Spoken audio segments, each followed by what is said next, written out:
This week, when it comes to reading, I'm not going to bother making those vocabulary actions because we've been doing it as a class in our morning online sessions.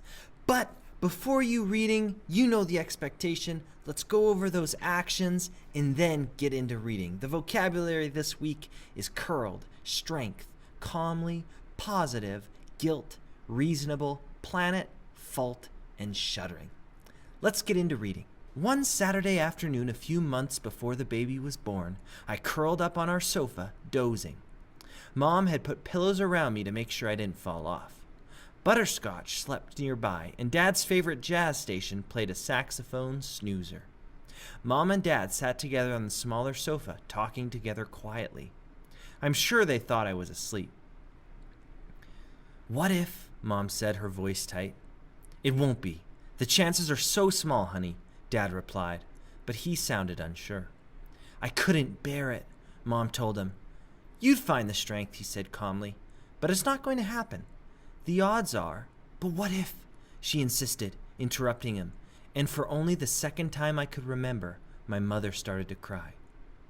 "Everything's going to be fine," my father said, trying to soothe her. "We've got to think positive thoughts." "It's all because of me," my mother said softly. I perked up and listened harder. "What do you mean?" Dad asked. "It's all my fault that Melody is like she is." Mom was crying really hard then. I could hardly make out her words. "Diane, that's crazy. You can't hold on to that kind of guilt. These things just happen." I could tell Dad was trying to be reasonable. "No, I'm the mother," she wailed. "It was my job to bring a child into the world safely, and I screwed up. Every other woman on the planet is able to give birth to a normal baby. There must be something wrong with me."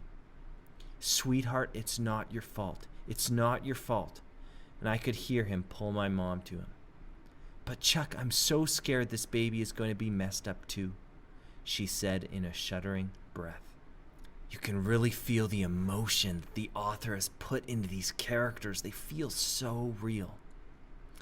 You know the drill. If it's Monday, it's time to find out what's the main idea of the excerpt. If it's Tuesday, you're going to do one piece of annotation for each thing, starring important things, underlining, connecting, supporting ideas across the text. If it's Wednesday, answer the question, have you ever felt responsible for something happening? How did you react? Thursday, how did the author create characters with real feelings and emotions? Friday, summarize the excerpt. Take out the main ideas. Rewrite them in your own words.